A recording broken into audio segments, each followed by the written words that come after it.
and welcome to Confidence in Business. I'm so excited to welcome you all to today's event where we'll dive into a topic that's at the heart of success, and that is confidence.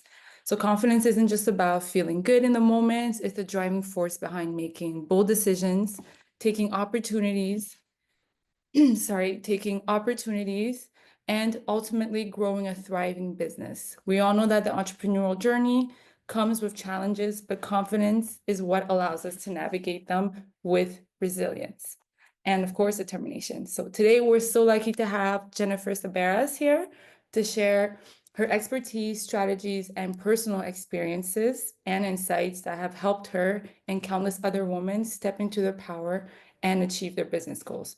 So in this conversation, we're going to explore how to build confidence with practical tips and techniques you can start using right away, why confidence is essential for business success, and how confidence resonates beyond yourself, impacting your business, your influence, and those around you. This is a space of learning, sharing, and growth. So I encourage you to engage, ask questions, and take away something that will help you in your own journey.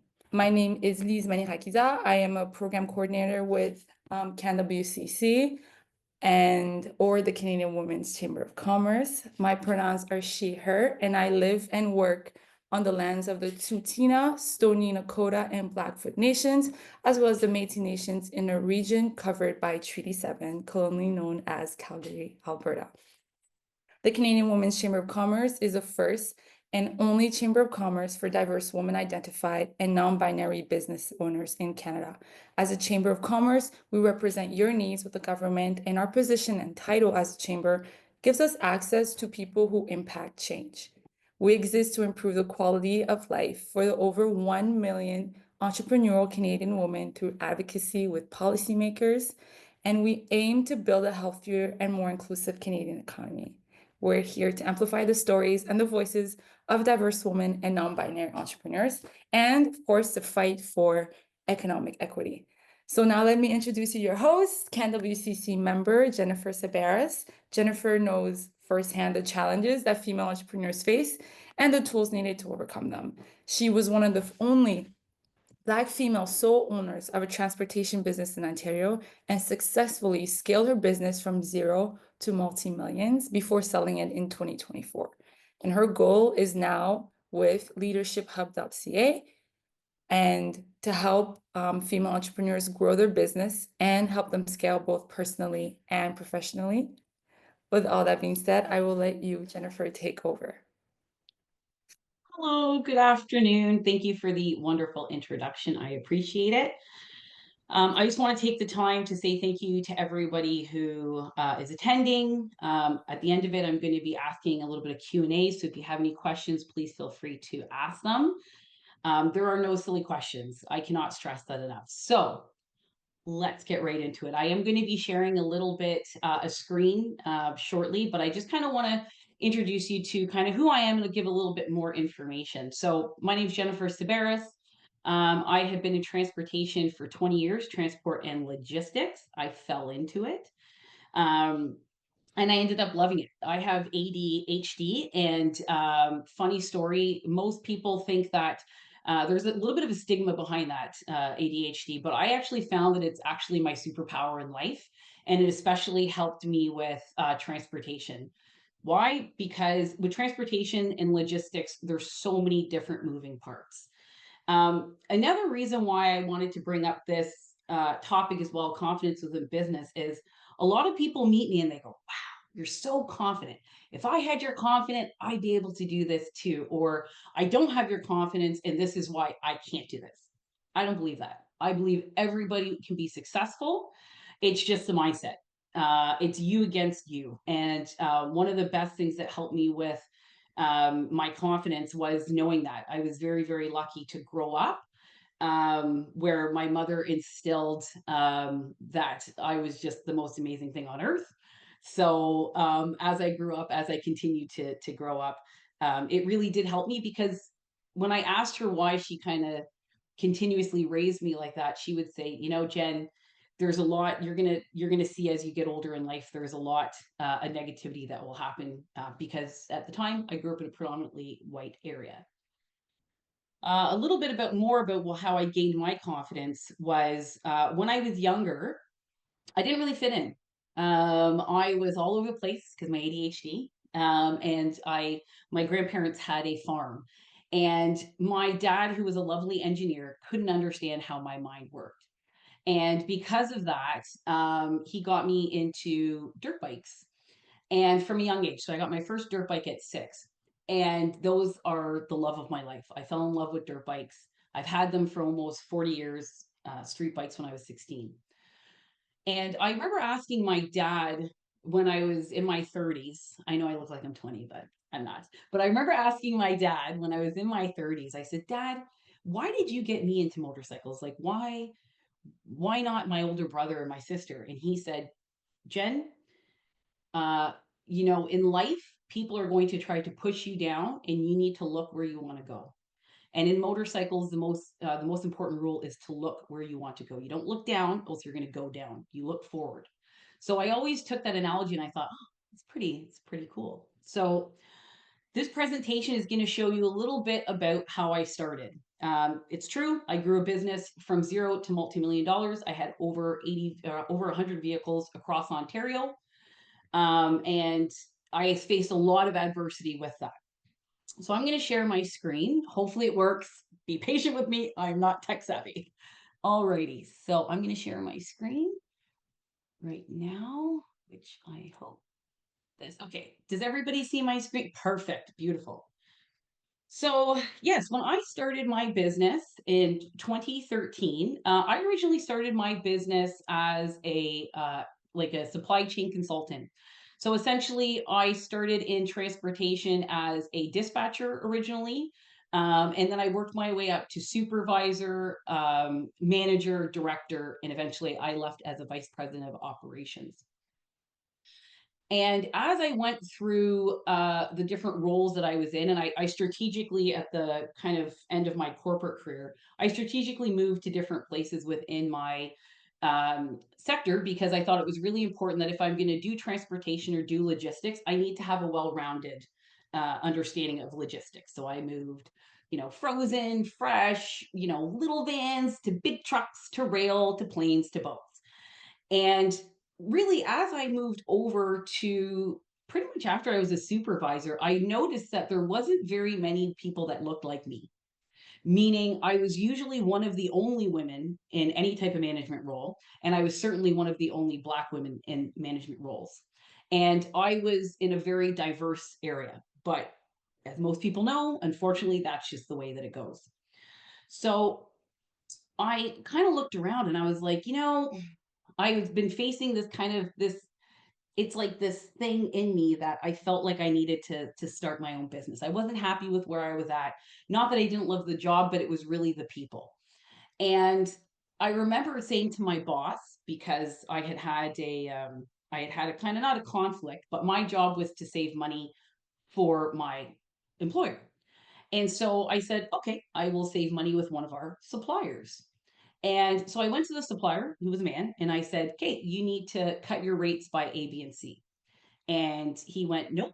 Went above my head to my boss, and then my boss came to me and said, "Nope, you can't do that. You can't talk to him like that." And I said, "Well, you're telling me that I have to save money, and this is how I save money." So I said, "If you do that again, if you let him go over my head, then we're going to have a conversation." So again, I had to go deal with this. I said, "Hey, you got to save on your rates."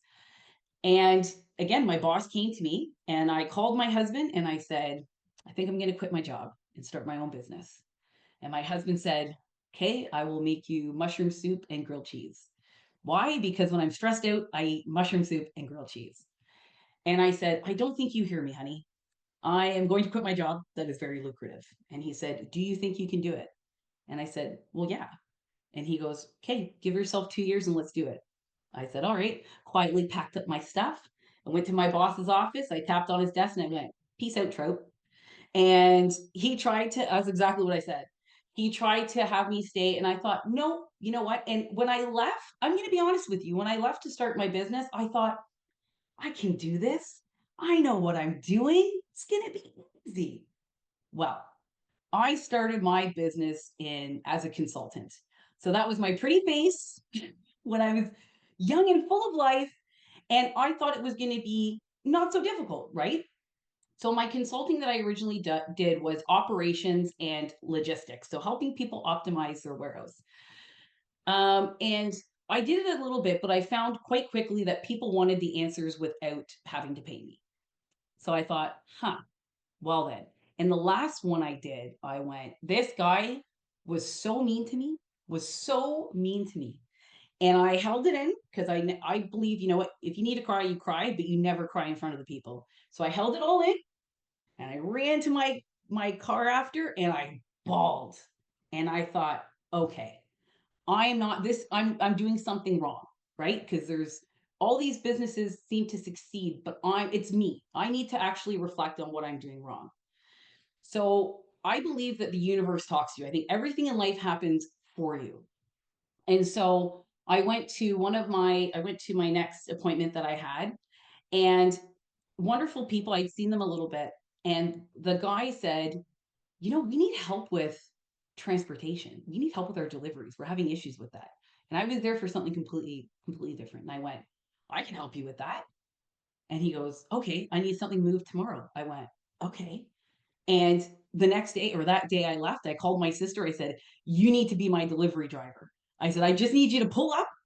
I will back it out, but you just need to show up. And that is how my transportation business started. And the reason that I bring that up is because when you talk about confidence, it's not natural. It's something that takes a long time. And when you talk about entrepreneurship, with entrepreneurship, you have to really be able to pivot. You have to be able to take a look at yourself and go, what do I need to do? Because if something's not working, sometimes it's within us or we're not going down the right path. And it's important for us to take a step back and look at that, like genuinely take a look at it. And the reason why I mention that story as well is it takes time. Business growing takes time. Growing confidence takes time. It will not happen overnight. The reason why I believe I succeeded is because I would constantly tell myself, I would talk to myself, and I would say, Jen, you're good at what you're doing. Because originally, when I talked to myself, it was about them. They don't believe I can do it. They don't see it. What am I doing wrong? And when I turned it around and I started saying to myself, it's not that I don't know. It's not that I'm not ready. I'm just preparing. All of this adversity is preparing me to where I actually need to be. And when I always found, even when I was scaling my business, when I took the time to be still and go, what is this trying to teach me? And the analogy that I give people is, because we're all women here, you know, when you try on a really tight pair of pants and the pants just don't fit and you're trying to like really work on those pants, but eventually when you take them off, it's like a breath of fresh air. And that's what I find that with my story, that's what happened. Every time I was meant to change, it's literally like my life felt like I couldn't get out of those pants. And when I started talking to myself, so removing a lot of the things that were around me, and I got rid of a lot of people. I stopped hanging out with people. And the reason why I did that's because I was so focused on my goals. I did not have time for negative talk. I did not have time for other people's insecurities to be pushed on me. And so, because of that reason, I made a really conscious decision that everybody that was going to be around me, right, wrong, or indifferent, people called it selfish, and I'm okay with that. I made sure that everybody had the goal that I had. And the goal that I had was self love for Jennifer. If I told you an idea, you are not going to poo poo my idea.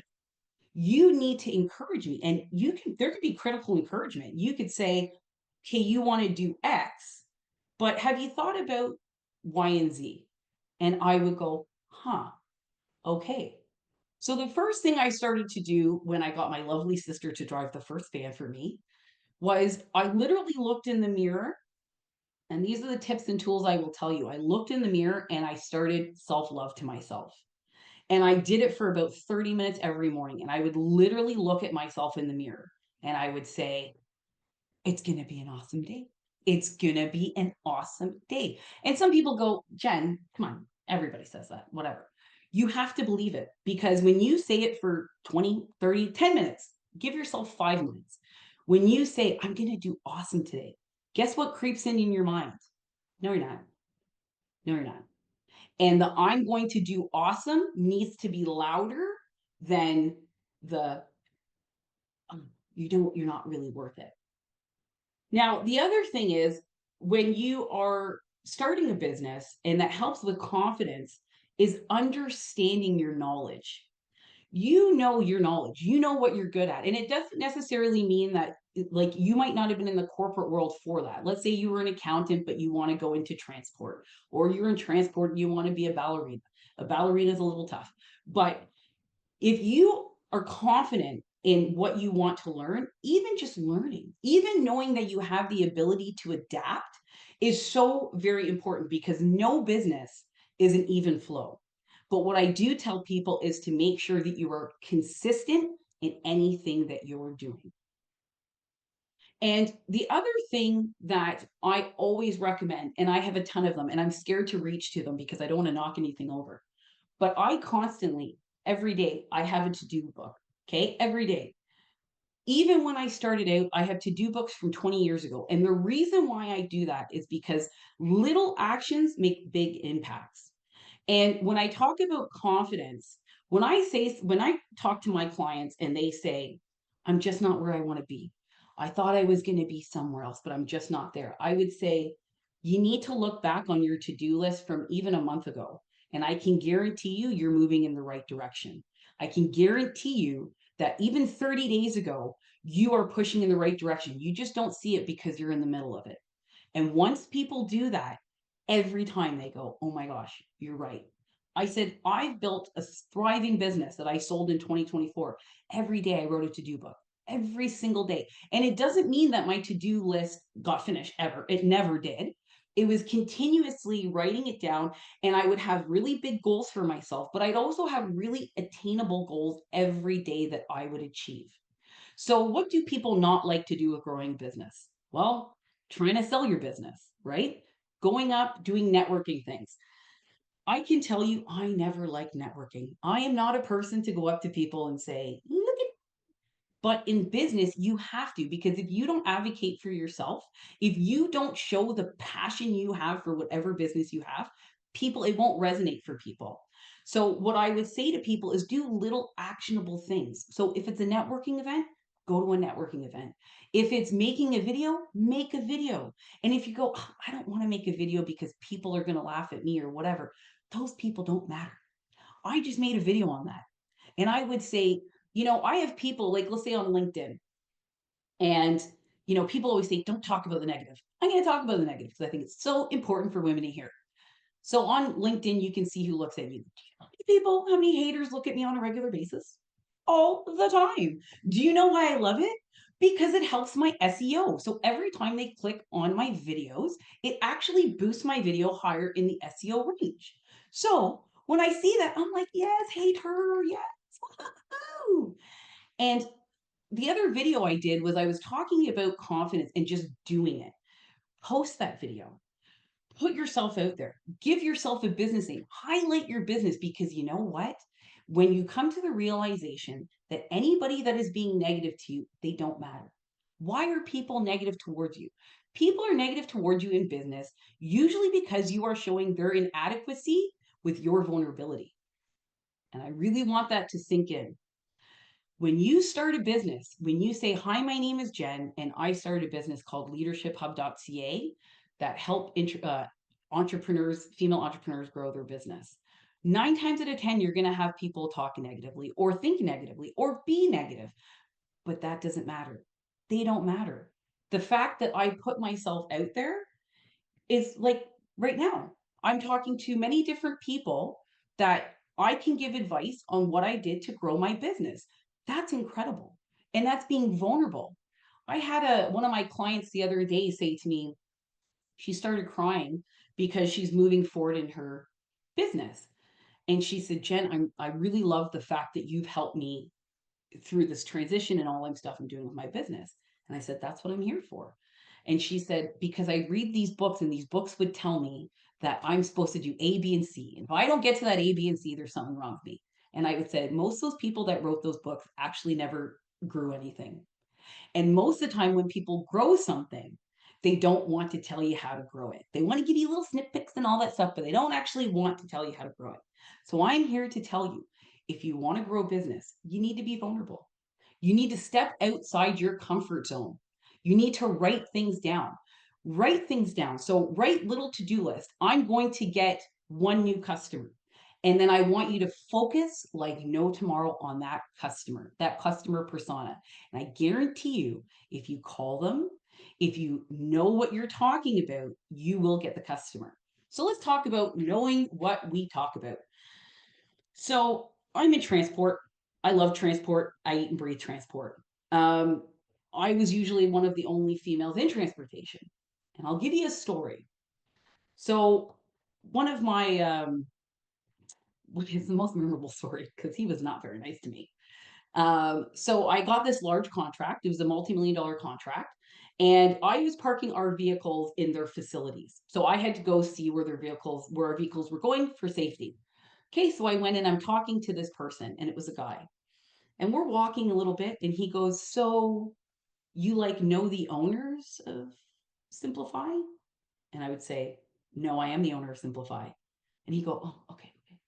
We'd start walking a little bit more, and he'd go, so like your brother owns Simplify? And I said, no, I own Simplify, just me. He goes, okay. Walk a little bit more, and he goes, so you're related to the owners of Simplify? And I said, I'm going to stop you right here. I said, one day I thought about Simplify, and here we are. I created Simplify. Stop asking me that question. He then proceeded to send a letter to me about me, not realizing that I really truly am the owner of Simplify. And now I tell you that because you're always going to face adversity, but it doesn't matter. Whatever you focus on is what will be. If you focus on the negative will happen. All that happens is if you focus on what matters, if you focus on moving forward, and more importantly, if you recognize that there is going to be adversity, that once it happens, it won't bother you anymore. It will not bother you anymore. The other thing that really helps with confidence is your competency in what you're doing. And it's not that today I might learn something about transportation. I'm continuously learning. I was continuously, reading about it, doing self-improvement on myself, all these different things I was learning and I was putting it into practice. And when you continuously learn and you know what your skill sets are, but not just your skill sets, where you know that there's a little bit of a gap. When you focus on trying to learn on how to improve those gaps, that's what makes you feel more competent in what you're doing in your services. The other thing that helps with confidence is, I've said it before and I'll say it again. You have to follow through in whatever you say you're going to give your customer. If you say, I owned a transport business, so if I said your package was going to get there in Toronto by 5 p.m., your package was going to get there at 5 p.m. and it wasn't going to get there broken. And I got customers not because I was cheery, because trust me, in that world, I was not a cheery McCheerson. I was very strict in what I did, but people kept coming back because I followed through on what I was going to do. Now, it depends on the services that you're going to provide, but regardless of the services that you're going to provide, be honest. Make sure you have the time to fulfill whatever agreement you said you're going to give to the customer. Because what do customers remember? They remember trust. They remembered trust within that they gave to you. So if they, in my instance, if they gave me a product, then it was reliant on me and my team members to get that product there. If you want to look at it from the consulting standpoint, when people come to me and I talk to them, the first thing I tell people is, I am not here to be your best friend. I am here to make sure your business grows. I am here to make sure that you understand you can tell me anything and I will have your back 1000%. But if you tell me you want to grow your business, you better be ready to grow your business. Because if you tell me you're going to grow your business, we're going to grow your business. Like, no doubt, 1000%. And people go, well, how are you so confident when you say that? Because I did it. If anybody was not supposed to succeed in life, it was me. I had ADHD. I could not concentrate. I, was all over the place. But when I found something that fit, I just worked on it and I worked on it and I got really good at it. So if I can succeed, I truly in my heart of hearts believe that you can succeed. And if you come and work with me, my clients are not having the time of their life. They are like, we are setting agendas. We are doing accountability. But every time when that quarter comes about, we got to look at their numbers. Every time they're hitting it. And they're super happy. And I have the confidence to know that I can do that because I've done it. I've been there. I know what it feels like to do 1,000 things and it seems like you're not moving in the right direction, but you are. I know that, people want to hear some magical thing of, oh, how it works. No, write your stuff down, set goals. And really, what's important is find out what your success looks like to you. It could be money, and that's okay. It could be, I want to make enough to get my hair done every day. Then make enough to get your hair done. When you know what your priorities are going to be in the long term and you take baby steps to get that, so you write things down, you get actionable items that you can do every day, that is going to boost your confidence to know that you're going to get where you eventually want to be. I'm going to take a breather for a minute. When I talk about confidence, it's the confidence of knowing where do we want to be. People have heard this before, but visualization. What does it actually look like? Before, I'll give you a thing. So my bathroom, I love my bathroom. Love taking bubble baths. Can't complain about it. I literally saw a bathroom that I really liked in a magazine about, I'd say about 10 years ago. And I now have that bathroom. And that was my guiding light. Was everything I did, I needed to make sure that I made that bathroom, that I could afford to make that bathroom the way I wanted it to be. So it doesn't, and I say that because it could be something kind of small to others, but it's huge to you, and that's what matters. And everything that you do comes back to confidence. So let's say you go, "Ah, Jen, it's easy for you to say because you built confidence." This is why I have this lovely presentation. So it says how it started. My hair looks good. I'm full of confidence in one of the photos. Got my hand in my pocket. I'm prouder than anything. I gave myself 2 years to start my business. Okay. After about night, and I took out about $200,000 in my savings to start this business. After about a year and a half, nobody would touch me. Nobody would touch me. Okay. When that happened, uh, this is what I looked like. I was stressed. I was right there. I was so incredibly stressed. I got a little bit of business, but nothing that was going to sustain me. And I was running out of funds. So what did I do? I looked at who my clients were and I went, okay, the small guys that I was looking at wouldn't touch me. So I went, okay, I'm going to start going after massive deals. So what did I do? I started hitting those really high clients, like the bigger guys. And I'm writing a little book about this, but I literally, with one of the clients I really wanted, I pretended that I was already one of their providers. So I slowly made my way up on phone calls to one person because I kept saying my technology wasn't working. I got a hold of the person and he said to me, he goes, "You're not one of our providers, are you?" And I said, "No, but if you give me one route, just give me one route and I will knock it out of the park. If I don't do a good job, you don't have to pay me." And he stopped and he thought for a moment and he went, "Okay." And that is literally my first contract was over $2.1 million. Yeah. And how did I do that? Because I had confidence in my ability. I called up my sister yet again. I was confident in my ability and what I was doing. And that is how I got that contract. And after I got that contract, the first picture I saw where I was stressing out versus 3 years later when I got my first van. So the first two vans I bought are at the top left of the screen. And eventually I kept growing my vehicles and what I did. And then after growing my vehicles after a little bit, I thought, you know what? I don't want to do just transportation. I think I want to do warehousing. Oh, everybody told me I was crazy. Everybody told me I shouldn't do it. And I went, I do it. I feel like I can do it. And I would talk to myself and I would write my goals down because your goals can change. And I said, okay, I grew my business with the transport, but I want to do warehousing. To be honest, transportation was my number one. I knew it very well. Warehousing, I knew a bit about it enough to make it happen. But I thought I can make it happen. So everybody thought I was crazy, but I really was looking at it and I thought, you know what? I'm confident in my ability. I grew something once with everybody telling me I couldn't do it. So I'm going to try again. So then eventually, after I kept trying, I opened up my own warehouse. And when I opened up my warehouse, everybody was like, oh, it's going to fail. Too much overhead. You don't know what you're doing. And I continued to grow my warehouse, not just in the dry, but the refrigeration as well. And I tell you this because you can gain more confidence along the way. When I started looking at my first warehouse, to be honest, I was a little bit scared. I was a little bit scared, but I kind of felt like I needed to do it. I felt like I had grown something before and I felt like I could do it again. So I grew my little warehouse.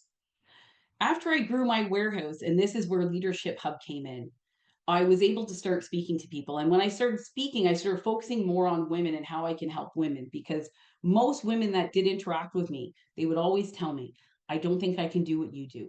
I don't have it in me. I don't have the support system.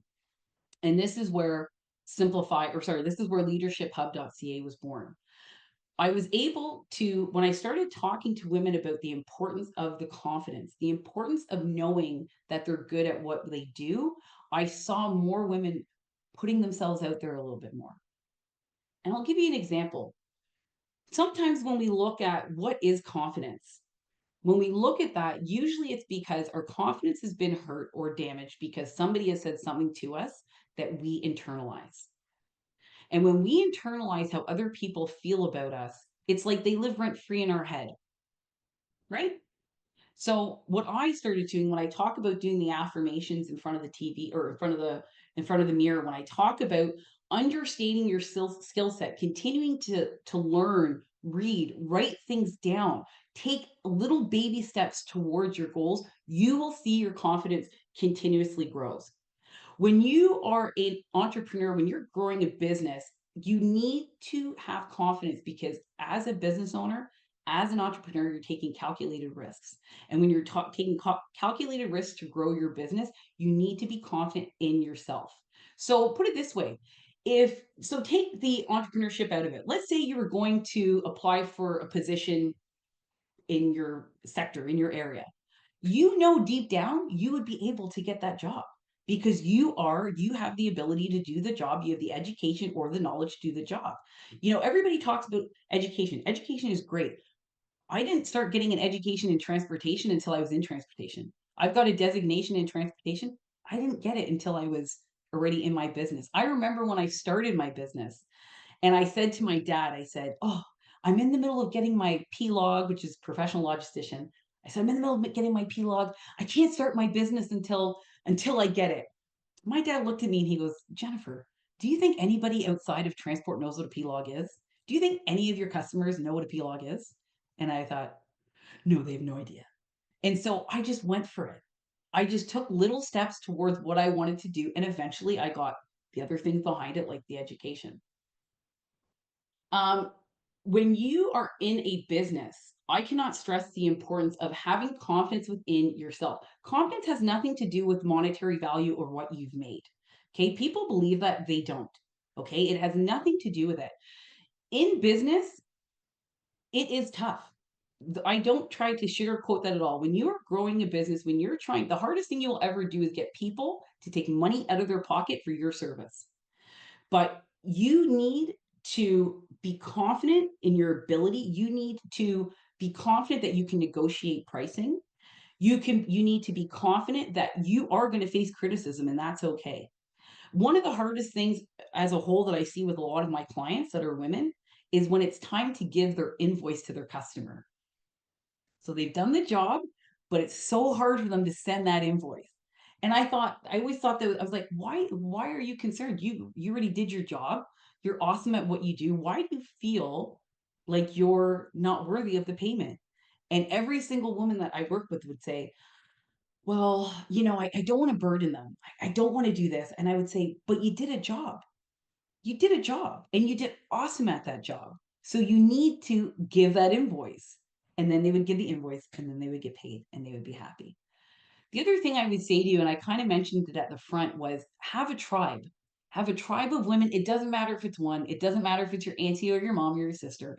Have a tribe. When you have those not very nice days, which you will have, and when you're prepared to know that you will have down days, that when they come, have your buddy you can call up and say, I'm not having a great day. I don't feel so great. And those people need to know that they need to kind of go, I'm your cheerleader. What do you need? What do you need? I got your back. One of the things I tell my clients and my clients that continues to come back and whatever is they know they can call me and I have their back. That's it. Even if they want to cry, they can cry. If if they tell me that they feel like they're not succeeding because one area of their life is going great and another one isn't, I tell them it's okay. I'm very honest with people. When I say I grew my business to multi-millions, I have children. Okay. When I did that, I did not go to my kids' events. I didn't have time to do that. I didn't have time to build a business. But I have a fantastic partner, a fantastic husband that I said, "Hey, I'm growing my business. I need you to take up the slack that I'm about to give you." And he went, "Okay." And so when I did that, it gave me the ability to continue to grow my business because the reality is, and I try to be realistic with growing businesses, and I mean really scaling a business, is if you're doing awesome in this form, if I'm rocking it at work and I'm open warehouses and distribution centers and all this stuff, I probably haven't seen my kids in a week because I've been in the different side of the province. And that's okay. That's okay.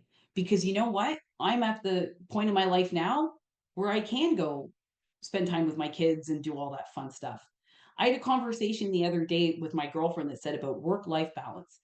And we're in different fields and love her dearly. I've known her for 20 years. And I said, there is no such thing as work life balance. To me, there isn't. If somebody can show it to me, great. That scaling a business has employees, fantastic. I was not able to find it. And she said, but there is work life balance because I set time aside on Saturdays to hang out with my kids. I said, oh, okay. So you did that last Saturday? Well, no, because I'm opening up a new office. So I had to do this. But I'm really going to try. I said, so you did that the weekend before? Well, no, but I had to do this. I did feel bad and blah, blah. And I said, but right there, you're putting an unrealistic expectation on yourself, which is killing your confidence about having work life balance or thinking that you're able to fit all these things in when you can't. And that's okay. So it goes back to what the expectations that you're giving yourself. It's going back to, if you want work life balance and you have it, fantastic. I hope that you find somebody that can give you that. I can't. I only talk from my experience and growing a business. But knowing what the realities of growing a business, knowing the realities of what you can do is huge. And when I talk about what you can do, I don't believe there is a ceiling. I do not believe it. I think if you can dream it, I believe that it can be true. And I'm a very big believer that any thought that you dreamt up, that you thought of, it is there for a reason. I'm a Catholic. If you are not, that is fine. However you want to call it. I believe when you have something in your mind that you dream about, that God or the universe or whatever, they put it there. It is only for you to see. It is only for you to see. And it is very hard to have people understand the vision that only you can see. But if you put little steps towards it, if you work hard at it, if you put a little bit of money behind it, and it doesn't need to be a huge amount of money. And it's okay if you have a main business and this is your side hustle. This whole thing that things happen overnight, it's not true. It's not true. It's okay to have a side hustle. It's okay to dream big and work towards those dreams. I used to say to people, when I was growing my business, I didn't watch TV. I didn't have time to watch TV. I was constantly working, constantly. I'm not saying that's the healthiest way to go about it, but that was my reality. And that is the reality of other women that I see scale their business. And I think when you understand that, that is where it's like it almost allows you to be free of it. So when you have confidence and you can show your customer that you are going to fulfill what you say you're going to do, it builds trust. It builds trust in investors. It builds trust in your customers that will allow them eventually that you won't even need marketing because people are going to talk about it. one of the biggest things that I see with women is imposter syndrome. And I always found that really interesting because I've talked to women that are so unbelievably smart. Like, I wish I could take their little brain and put it in mine, because I was having a conversation with somebody a couple weeks ago, and this woman is like, when it comes to transport, she runs over me 1,000 times. Amazing at what she does. And she came to me and she said, "Can I ask you something?" And I said, "Sure." And she said, "I'm feeling a little bit insecure because I want to start a business." And this is a person that I look up to. I'm like, wow. And I said, "Well, what's making you feel insecure?" And she said, "It's not that I'm not confident in what I do. It's I'm I'm afraid that people are going to look at me a certain way. I don't like." She has a disability. She goes, "I have a little bit of a disability, and it makes me feel insecure." And I said to her, I go, "You run laps around anybody I've ever met with transport. You are one of the most intelligent women I've ever met in my life." And I said, "I want you to do me a favor." I said, "Every night, I want you to write down 3 things that you love about yourself." And it could be something that: "I like the way my rings look. I like the way my hair looks today. I like the way I put on makeup." And I said, "I want you to do that every night, and I want you to write it down." And it might seem silly, but you'll start to see how important it is to have self love. And when you have self love, what other people say to you do not matter. And about a month and a half went by, and she called me. She goes, "Jen," she goes, "I've been doing it." And she goes, "It really is making a difference." She goes, "I just promoted my business. I just put it on." She goes, "But thank you, because it reminded me how much of an awesome person I am." And I'm like, that's right. Because take away the business side of it. Okay, take away the business side of it. You as an individual are awesome at something that you do. Me, I love motorcycles. I can ride a bike with my eyes shut. I've been doing it for years, love it forever. And I know that I'm good at it. So anything else that has to do with business, or somebody, I might make a mistake in business because that's normal. When I really get down on myself, I'm like, hey, I'm really good at riding bikes. I'm really good at making lasagna. And I remind myself that I'm a pretty awesome person, and that I have all these awesome, attributes about myself that then resonate into my business. And when you have self love, and I know I said it over and over again, when you have self love, when you tell yourself and you really look at yourself objectively and you go, "I know how to do X. I'm a great friend. I'm a great sister, a great daughter, a great mother." You know what? You'll realize that that resonates into your business, which then goes into your customers. And I'm just going to go to the next clip. And this is what I looked like on a regular basis. This little girl here, this is what I looked like. Okay. And the reason why I show all these different photos is because it shows different aspects of me. So whether I was in warehousing, or whether I had to do a little interview where I had to wear red lipstick that I could never get on. I swear, if I wore red lipstick, it was all over my hand. Okay.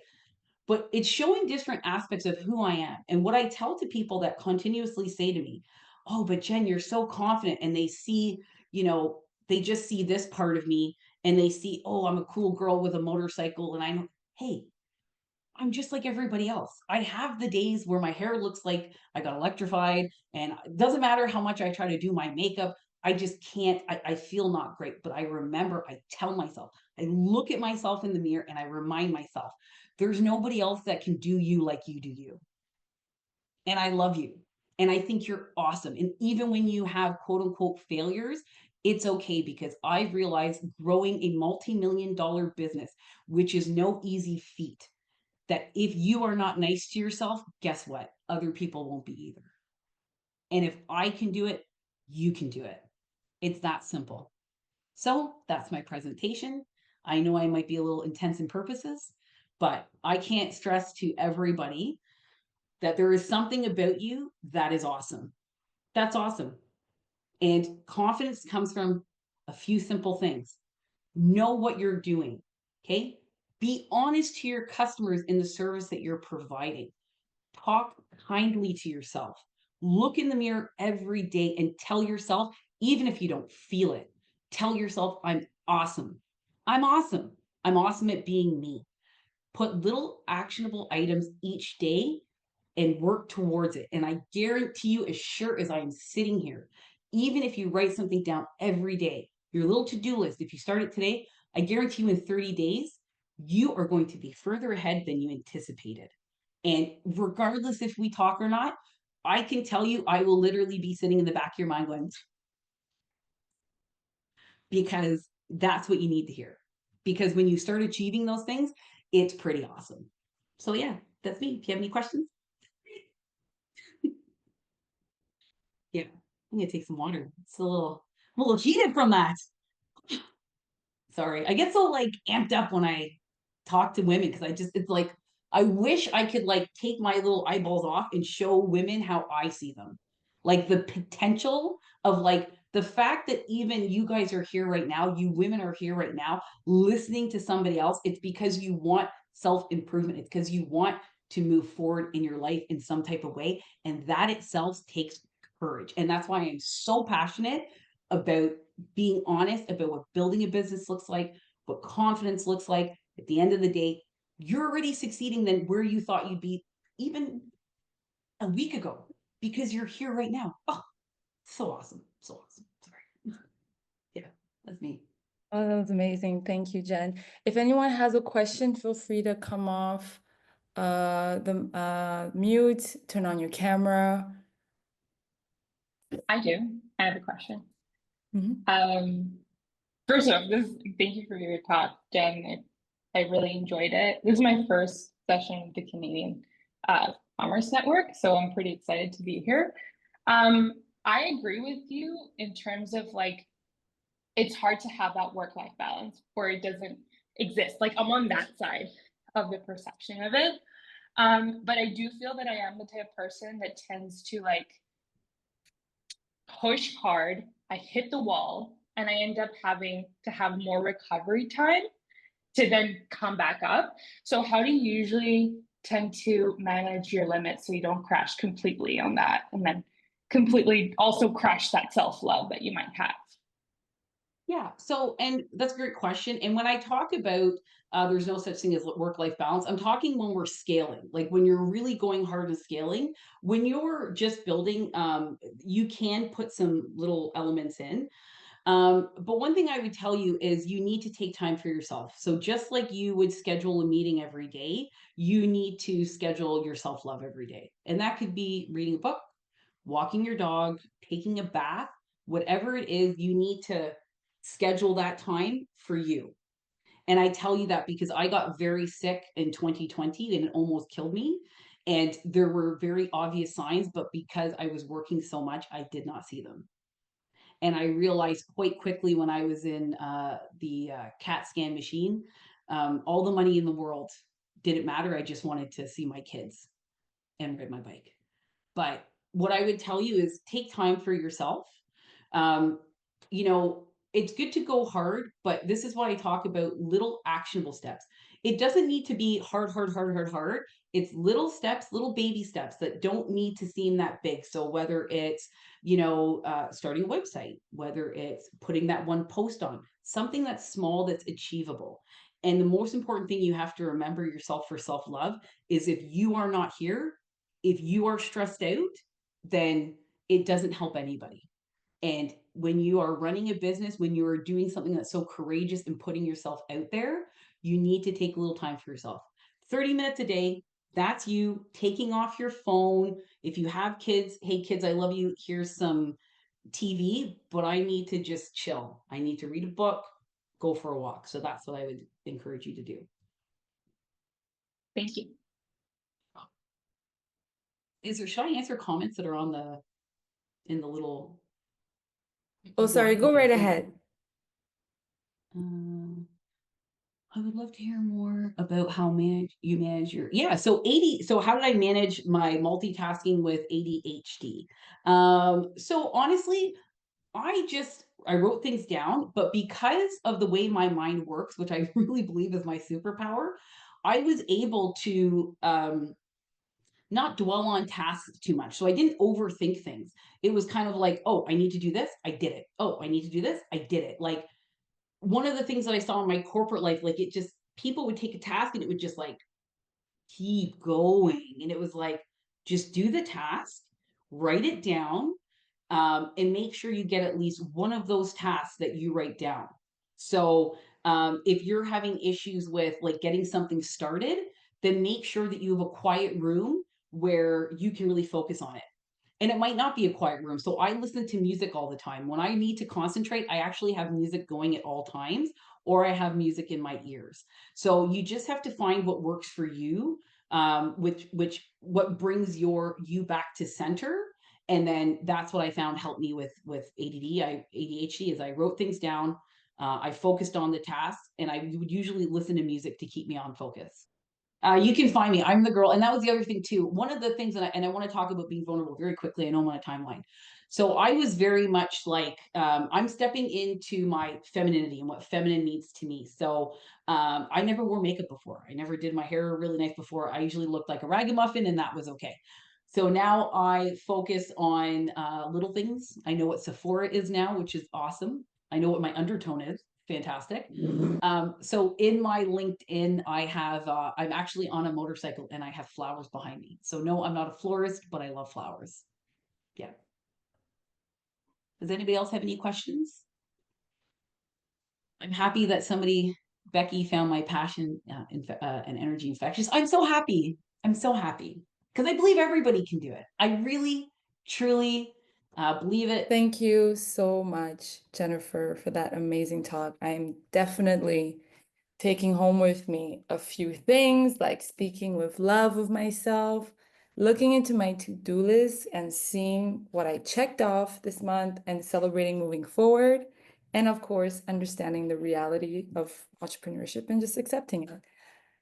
Yes, Jennifer. Can I say one more thing? I'm so sorry. So I wish I could turn around. If any of you, if you could write this down, if you're ever feeling like you're in a rut, I literally have this massive thing on my wall. It's called "The Man in the Arena." It is a quote from Theodore Roosevelt, "Man in the Arena." Read it. Know you're not alone, and the fact that you are in the ring, everybody else that's outside the ring is just a critic. They don't matter. So man in the arena, every time I felt down, I have it right in front of me every day just as a reminder. Thank you once again, Jennifer, for hosting this call.